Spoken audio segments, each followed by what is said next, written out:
Hey Foodie fam, we are coming at you from a big comfy couch in Charleston. What are we here for, Noelle? We are here for the Fab Conference. We don't know what it means. They don't know what it means either. Apparently it's 3 different meetings. Yep, but one of the meetings is Food and business.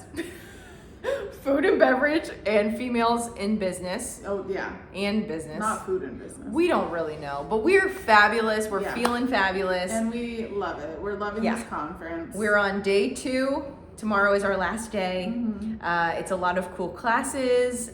This happens every year. Next year is their 10th year. It'll be June 7th through 9th. Book your ticket now. The sessions sell out. But some of the fun classes we've taken are alternative avenues of revenue.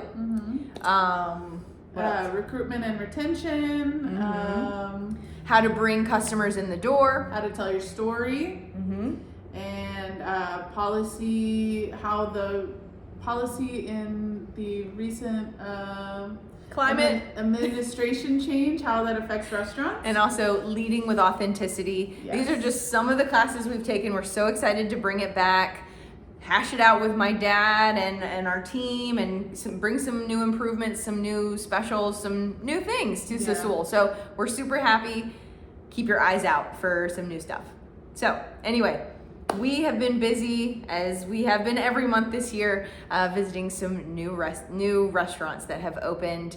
The list we're going to cover today is AAKTUN in Clayton, JP's Pastry in Raleigh, Mamacita in Raleigh, and Mamacita in Wake Forest, and Fiction Kitchen in Raleigh. That's 5. So here we go. The first one was AAKTUN. Now, this is the second location of AAKTUN. The other location is in Durham. This AAKTUN is in Clayton, right in my alley or neighborhood or whatever you want to call it. They open in the morning for coffee and like Mexican delicious pastries and awesomeness. And then they also do lunch and dinner service, although that is definitely a different menu. Now, I have to say a couple things. Their coffee menu looks really tempting, even at night. We went at night for date night, and we didn't get coffee. But even at the time of day we went, I was considering having a, a horchata latte. I have to go back for a horchata latte. Sounds delicious. Yeah. We actually scheduled a meeting there next week because we wanted to go back for the coffee so bad. Yeah, so we'll send you an update on that. But highly recommend this place. You walk in, first let's talk about aesthetics. So if you've ever been to Tulum in Mexico, you would think you were in Tulum. There are rounded arches, there's beautiful hanging lighting. The bar is lit up in such a unique and beautiful way. Just the seating, everything is very intentional. They have outdoor seating, which is where we actually sat that day when we went. Really, really beautiful. I need to go back so I can sit inside in their little cozy little alcoves, because that in itself, so cool. It looks like a beautiful experience. On the night we went, we were looking to sit outside. Anyway, the food, very creative. There's lots of fruity flavors that get kind of mixed and layered into each bite. So we had some delicious things like their roasted Brussels sprouts. Highly recommend those. We had calamari. We had these very creative tostada cups that had crab in the cups, like a crab salad in the cup, and you eat the cup, you know, like a humongous little tortilla cup, but it's made of plantain. Oh, cool. Yeah, delicious. And then we had these chicken tikka skewers, which had like this really great sweet and spicy glaze on it. The things I loved about the food, they were definitely like fresh flavors, even though there was things like the fried Brussels sprouts, which I don't like think in my head, oh, fresh, you know. Of course it was made fresh, but there's such bright flavors and really fruity elements that complement kind of that coastal Mexican flavor profile is just really kind of a party in your mouth with every bite. Chef Oscar Diaz is the mastermind behind. We featured him last month on Yes. our foodcast for Taco. That's right. And we mentioned in that foodcast that he had opened 2 restaurants at the same time. Yes. So AAKTUN and Clayton is the second restaurant that he opened at the exact same time. Yeah, and this guy is really good at what he does, and you can see that throughout the menu. I could order anything on their menu. Like, everything sounded very enticing.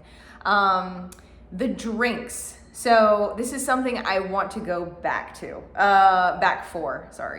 At the time that we went, you know, they had, of course, just opened. They hadn't gotten their liquor license yet. They had a great menu of mocktails, which I'm sure they still feature. And the one I got was actually very, very, very delicious. It had pineapple, cucumber flavors. It was like, of course, right along with the menu, very vibrant, fresh, fruity, like so many flavors. It was excellent. But I would love to go back to see what they can do with actually a cocktail. But we have noticed that people are drinking less and less, and more restaurants are offering these mocktail options to customers that still want to have like a celebration drink, but they just don't want the alcohol. So I think it's great that, like, instead of just being like, sorry, we don't have alcohol or liquor license yet, that they have a fully thought out mocktail menu. Yeah, and they did such a great job. So from top to bottom, claps for AAKTUN. Very, very good job. I like that. Yeah. And I can't wait to go back to try their cocktails and to try their breakfast menu, maybe on the same visit. Ooh. Just kidding. I can't wait for a meeting next week. Okay. The next one. JP's Pastry is now in Raleigh. Yes, you guys, this is huge news for the gluten-free community. Yes. So we've known JP for a long time. We were the first one to distribute his pastries in Raleigh at our Sassool, North Raleigh location when he was just an itty-bitty little business. Yep. And now, I mean, I feel like he's bigger than we are. You know, he's in all the Whole Foods. No doubt. All the Whole Foods in different other, you know, grocery stores. Yeah. And then they have a location in first Benson, that's where their main location is. Then Greenville. In Greenville. Then now Raleigh. Yes. And they are doing amazing. And it's so cool because, you know, he's called JP's Pastries, and his pastries speak for themselves. Like, the texture is not like what you would think, like typical gluten-free. You bite it and you don't know that it's like gluten-free. Or bread or casserole or it's just really, really good food. Right. And he, since starting, like when we first started putting him in the Sassool gluten-free case, it was only sweet stuff. But now when you walk into this new Raleigh location and in any of his other locations, his product line has it's quadrupled. Yeah. He has so many savory options, from baked breads like Hawaiian rolls and dinner rolls and breadsticks, but also he does like ready to eat meals as well. I mean, casseroles, quiches, mac and cheese, different kinds of pasta, chicken parmesan, all gluten-free. And he doesn't sell those wholesale, so you're not going to find it at Whole Foods. You're not going to find it at Sassool. The only place that you're going to find those special dishes are at a JP's location. So Benson, Greenville, or Raleigh now. So it's definitely worth checking out in person, because you're going to see like triple the amount of things that you would find off-site, I guess, or at a wholesale location. Yes, and he even has like the thought process is really awesome, because he even has great things to pair with the breads. I mean, he has different kinds of butters and jams, and just, you know, you can go in there and have a field day. Yeah. And you're gonna walk out gluten-free. and you'll be so happy. Yes. Yeah. It's amazing. He's in a certified gluten-free bakery, so it is appropriate for anyone who has celiac. And just, there is nothing that will disappoint you. And all the other ingredients are high quality too. Yeah. So, you know, we definitely put our signature on it, our check mark. This is really high quality, delicious stuff that, you know, you can feel good about feeding your family. Yeah, we are so excited for him and his rapid growth just in the last couple months. It is not an easy thing to do that. And it feels so much more special when you know the person. Yeah. You know, and you know they deserve it. He has 3 little boys. Right. And it's wonderful to watch him grow. Right, yeah, absolutely. He's taken on this challenge with such grace and happiness and energy. Oh, yeah. And like, if we expanded 2 locations like that, like I hope that I have that attitude about it. We won't. I know you can see me in some crying. Yeah. The only thing I would note about the JP's pastry location in Raleigh is the parking is a little bit tricky. It's a really busy shopping center. Yeah, so it's, yeah, I mean, very it's busy. very centrally located in that like midtown area. It's very near Costco. Mm-hmm. So it's a bump-in shopping center, and so I mean, there's all different kinds of stuff that you can visit when you're visiting JP's.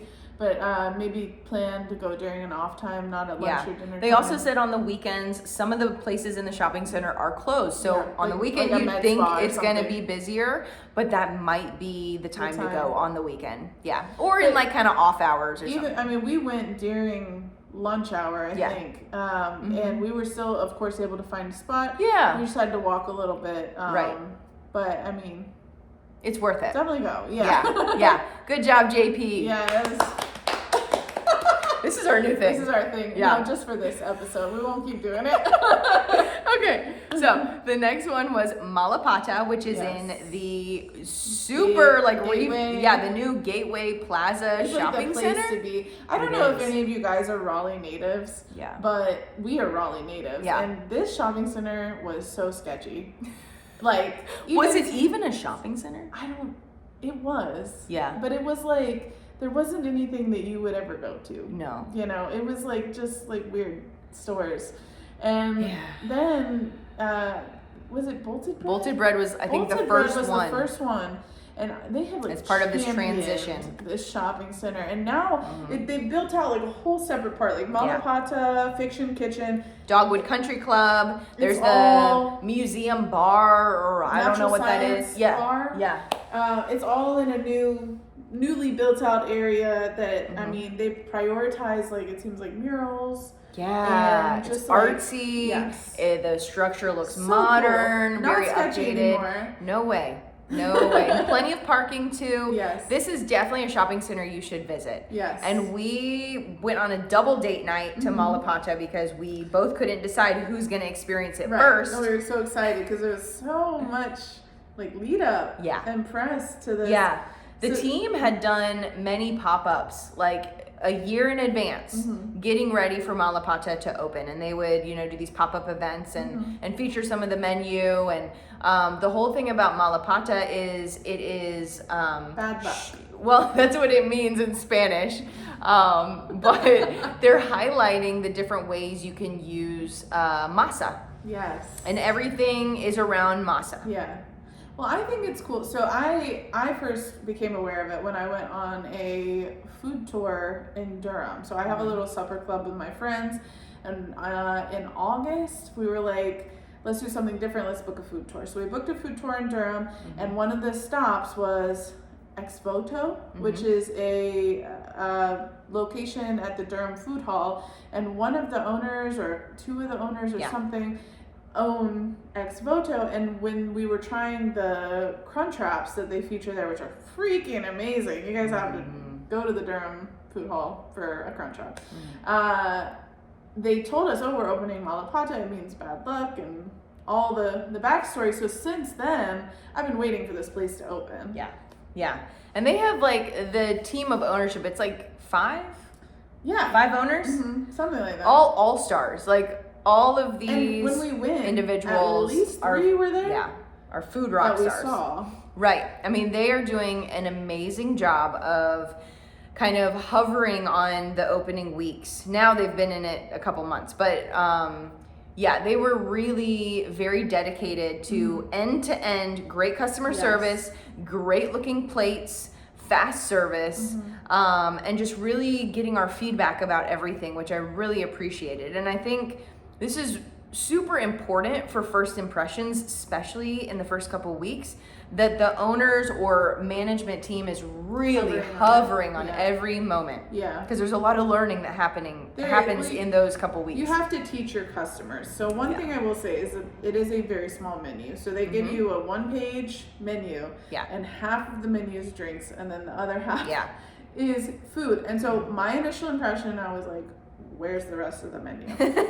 But after dining there, you don't need the rest of the menu because everything was so well thought out, and they do a very good job of, you know, explaining to you what you're eating, the significance, you know, where it comes from. Yeah. And they have such a beautiful variety of plates. Because if you think small menu, like, oh, you know, it's going to be kind of limited. If you think it's all with masa, you're like, oh, I'm about to eat like tons of corn. 7 different types of tacos or something. Yeah. Like so much tortilla. Yeah. But no, like there was, most of the dishes, I was like, where is the masa? Right, yeah. So some of the things that we tried a tomatillo ceviche, which was really, really wonderful. We tried this salad with queso fresco on it.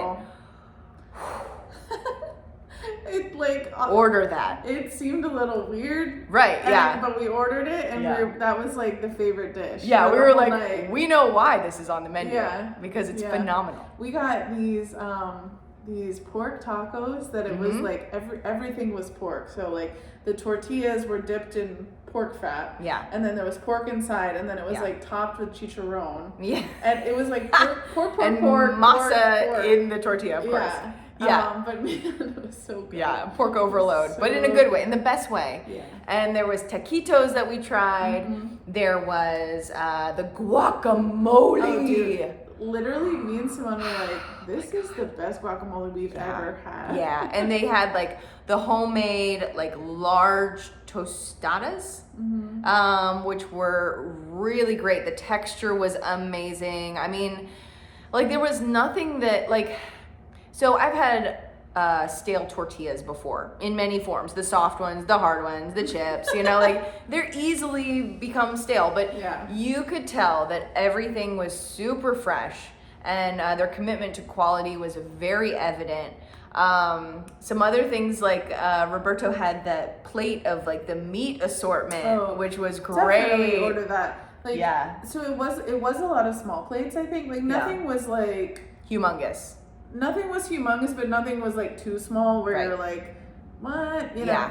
But whatever he ordered, it was meat and pineapple. Yeah. Some sort of grilled meat pineapple platter. Yeah. It was huge. Yeah. And it was very well priced. And I mean, it would have easily fed 2 people. Yep. You know? Yeah. That's the ticket if you're hungry. That one. That was very good. Yeah. And then delicious. I had like raw tuna tacos. It was like in a blue crunchy taco. Really great. For me, anytime there's tuna on the menu, like raw tuna, I'm getting it. And we also ordered the fish tacos. I think we got 2 orders of the fish tacos. I got one, and then Toby got one. Yep. And that was absolutely delicious. Yeah. It was 2 tacos, and they were it was fried fish, warm fried fish, and man, that was probably the best fish taco I've ever had in my life. I mean, there's really not much zero negative things to say about Mamacita. I think they had a long time, like they say it's called bad luck because they've been trying to open it since 2020. So they definitely had the time to think about the menu, think about the space, think about exactly the story that they wanted to tell. Which, you know, it's definitely frustrating when a restaurant takes so long to open, but that is a perk, is that you really have the time to think about what you want to do. Yeah. And they had great teamwork from the expo line to the chefs. I mean, the kitchen is mostly open. You can see that. See them working. It's a beautiful space. It is a little bit small. We sat close to the other table. These are probably the only like downsides I can think of. It was a little noisy, but if you don't mind that kind of like excitement feeling when you're sitting there dining, like this is the place to go. Yeah, it's definitely an experience. Yeah. We're always looking in the kitchen. I love sitting by the kitchen. I love watching them. And so the kitchen is putting out food for 2 separate concepts. So there's Mamacita, which is like the sit down dining, and then what is the bar called? Gosh, I would have known 5 minutes I'm ago. having I don't know. fart. But they but they have they have this bar that is attached to Mamacita, and it looks kind of like a speakeasy. There is a different entrance. It's not a shared dining room or anything. Yeah. And I guess we didn't go in, but I assume it has a bit of a different vibe. Big time. More of like a bar and, long counter where people are sitting. Mm-hmm. But it was cool because we could see the kitchen, and of course there's the window to Mamacita, but then we can also see the window to the other bar, and I could see through the window to the people sitting at the bar at the other concept or whatever.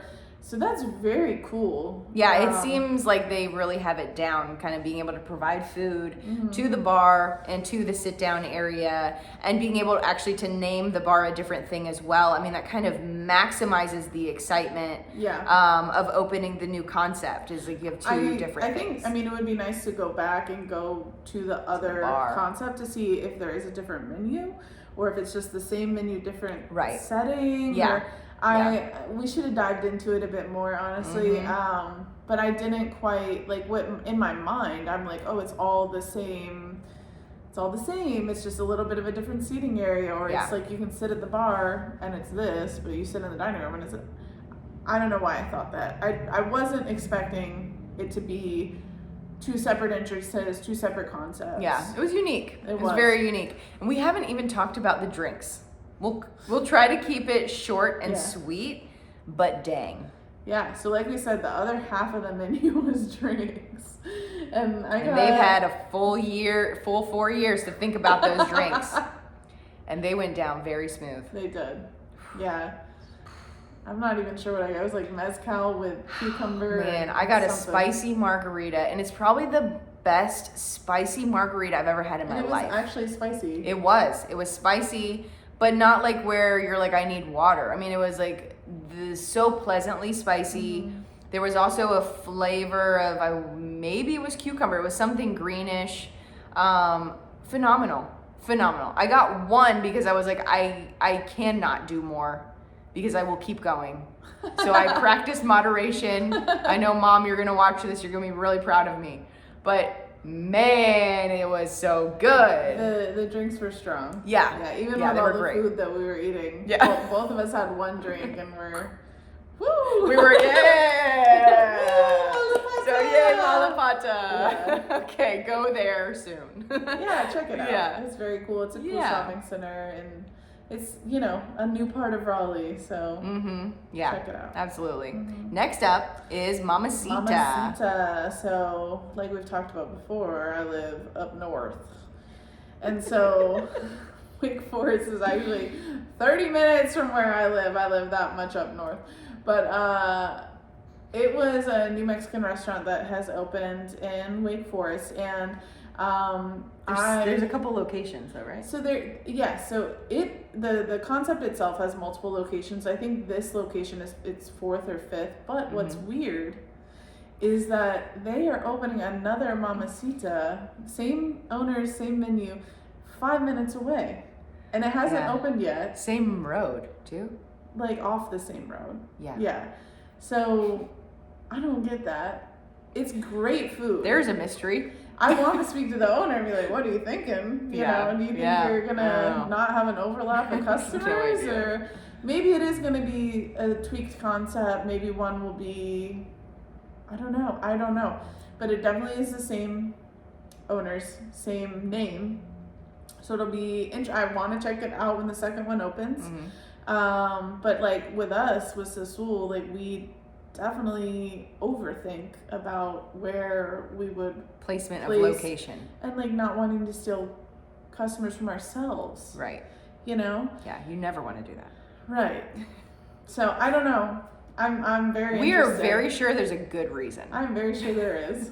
I'm sure there is, because they are very smart business people. They have a very good concept going. And the food is impeccable. So when I went with a friend, and I was expecting from the outside, it's just like in a strip mall, more of like Toreros or La Cocina. Yeah, or, just like your standard Mexican food restaurant that's not authentic Mexican. It's not like but it's delicious. It's good. It like fits a spot, you know? Like when you just want to go and get a big margarita. And like Mexican food. Yeah, Mexican. Yeah. It's not to taco, you know, it's fresh, but it's not like fresh, you know, where you're like, whoa. But it does hit the spot. Yeah. So that's what I was But we digress. I know. We sound like we're talking crap. I know. That's what I was expecting. But in reality, I was very impressed with the quality of food. I was very impressed with the portion sizes. I got ceviche, and it was incredibly fresh, incredibly flavorful. And go watch the video because the portion was insane. Yeah, it was pretty big. I think somebody messed up. I think somebody gave me double. Honestly, it was so much food. It was so much food. And then I got a margarita flight and got to try all the different flavors. So it was like mango. There was a blue one. There was a red one. I mean, what was your favorite color? Do you remember? I think I like the green one. I think it was like more of like a jalapeno lime flavor. I don't really like sugary drinks. Yeah. But I saw a flight and I was like, I have to get this. You got to. You know? Yeah. Yeah. The mango one was also delicious. We had mango juice at Sassool, and so that is like a childhood flavor. Yeah, it's like nostalgic. Yeah. So adding tequila to it was fantastic. You probably need to just do that at Sassool too. Yeah. Well, we need a liquor license first, but yeah. Stay tuned. Yeah. We also got the enchiladas suizas. So this is like a dish that my fiance really loves, and I've made it for him before. Just like we called his mom in Mexico, and she like gave us her recipe, and I tried to recreate it. That means you're a keeper. If his mom gave you her recipe, y'all know I'm a keeper. Yeah, we know. So that's my experience with it, is like we made his mom's recipe. I think I've like, you know, Googled a recipe, tried to find like a really highly rated one. So I saw that on the menu and I was like, oh, I have to order that and I have to take it home. But of course it came on the table and me and my friend wanted to try it. Yeah. And so we ended up just like divvying everything up, and I took him food home still. But that was awesome. It was really good. So that's like, I guess more of an authentic dish that I wasn't expecting, and it came out really good. And then lastly, we got the birria pizza. So that is more of like Americanized, like fun dish that you would expect from like Buena Vida or like one of these like party Mexican places. And that was also delicious. And overall, Mamacita is more like La Buena or Buena Vida. That's the vibe. Like they have them. They're fun. Mural. Yeah. They had the fun drinks. They had, you know. Yeah. But the food quality was really there. You know, at La Buena Vida, there's like people with shot airplanes and like it's like a club. That's over the top. It was over the top. You're not going to find that. This is, you can take your family to Mamacita. Yeah, but they still have fun things like smoking drinks and. At least I saw on their Instagram. Oh, okay. Yeah, well, I didn't order the smoking drink. There's some smoking drinks. I mean, I think that it has limitations. Like, I'm not sure. The space used to be like maybe a Jamaican pickup spot. So there's some limitations with the space, and I'm interested to see what they do with the other location in Wake Forest that's coming. But overall, it exceeded my expectations with the quality of the food, with the portions, with the variety that was on the menu, and just like the food really spoke for itself. So, I mean, they do take out orders if you don't want to dine in, but if you do, it's a great place to go with your family or just with your friend and have a good meal. Nice. Mm-hmm. Last up is the Fiction Kitchen. So Fiction Kitchen has relocated. They used to be right in the heart of downtown in kind of like the warehouse district. Yes. Now they have also moved, like we said earlier, into Gateway Plaza in Raleigh, so right next to Malapata. Maybe a year ago, a long time ago, they moved into a temporary spot in the same plaza. So they've been operating in a temporary spot in that same plaza for a long time, waiting for their space to be built out. and recently it was completed, and they moved over to their final location.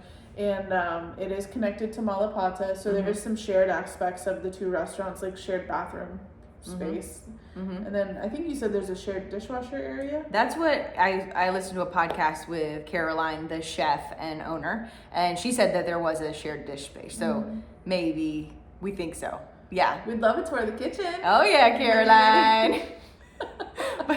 So if anyone has been to the original Fiction Kitchen, what are they going to notice different about this new location?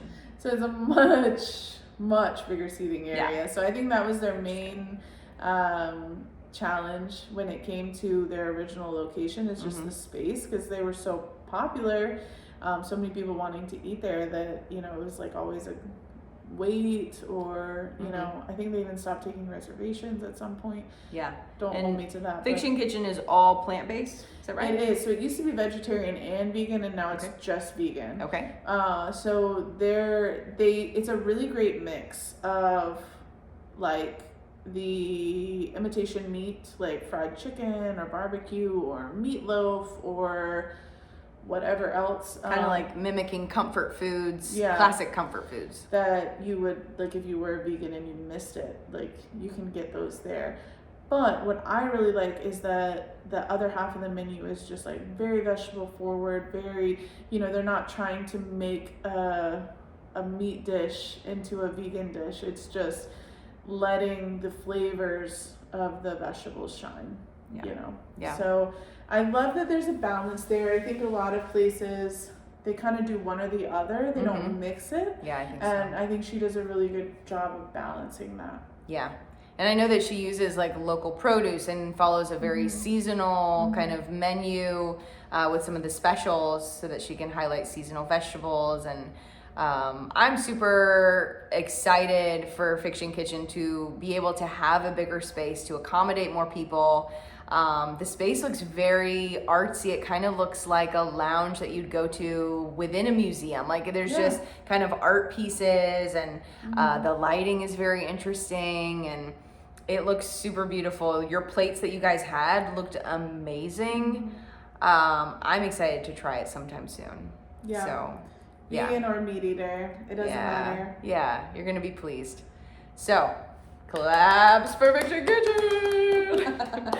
That wraps up our roundup of restaurants for the month of May. We want to give you a few updates about Sassool. So this month in June, our special is the buckwheat salad. It is oh so healthy, oh so hearty, and it is very delicious, to be honest. If you've never had buckwheat, it is from the seed family, I guess, so it's gluten-free. Yeah. It has wheat in the name, but it is gluten-free. Yeah, how misleading, buckwheat. Come on, buckwheat. Can't you do a little better? We've never had it before. It was suggested us to our procurement manager. Yep. When he learned the health benefits of it, and he suggested it to us, and we really. So my dad started hashing out a recipe. Yeah. He did an amazing job. Uses lots of Mediterranean components like feta cheese, Kalamata olives, some tomatoes, some cucumbers, some radish. It's real good. So highly recommend that. We do have the annual Hummus Mix Off coming up soon in 2 months. So just putting it on your radar. Keep your eyes open on social media for more information about that. Anyone can enter. All you foodies, this is your time. Time to shine. Last year we had 44 submissions, so I'm hoping we have 80 this year. Let's really challenge the judges. And what else? Anything else? Anything else exciting? We have some dates for FigMINT Farms for the next Dinner in the Pines. The first one coming up is September 13th. But if you want to do your own Dinner in the Pines before then or after then, we do have a Dinner in the Pines rental package where you can pick the guests you're going to invite. You pick your menu, you pick the date, and you can have a lot of fun the way you like. So follow up with me, Simone@Sassool.com, if you want more information about that. And until then, we're gonna enjoy the rest of our Fab conference here in Charleston. and we're just gonna be fabulous. And we're gonna keep eating, guys. That's right. Yeah, 5 more places, and then we'll see you again. Awesome. We'll see you soon, guys.